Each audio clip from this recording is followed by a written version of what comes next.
one thing that I'm going, not a lot of people are touching sex education. Not a lot of people are talking about why we're not teaching our students or our young people what. From a point of view of as in post-sports you got into, it's a good fun transition between sports and then education and then sexuality. So how did that turn came around, and what kind of mental health overlap do you have there?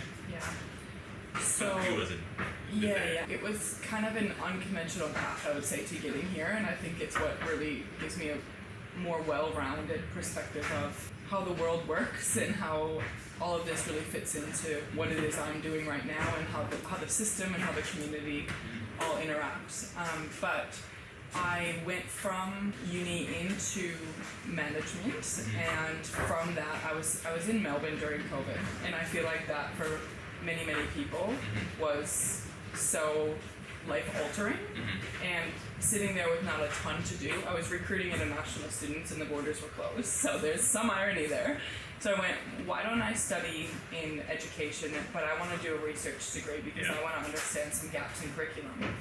And my background and my family's kind of history told me that there are things that if we had known as children, or if we had grown up with education around, that could have been avoided had we known XYZ. And that's the case for many people when you talk about things like domestic violence or sexual assault or abuse, and I think relationship issues or breakdown, and just knowing that so many people around me were going through that at the same time as COVID was occurring. I just went, how do I get in there and study kind of that one thing that I'm going, not a lot of people are touching sex education, not a lot of people are talking about why we're not teaching our students or our young people what consent looks like, what proper communication looks like.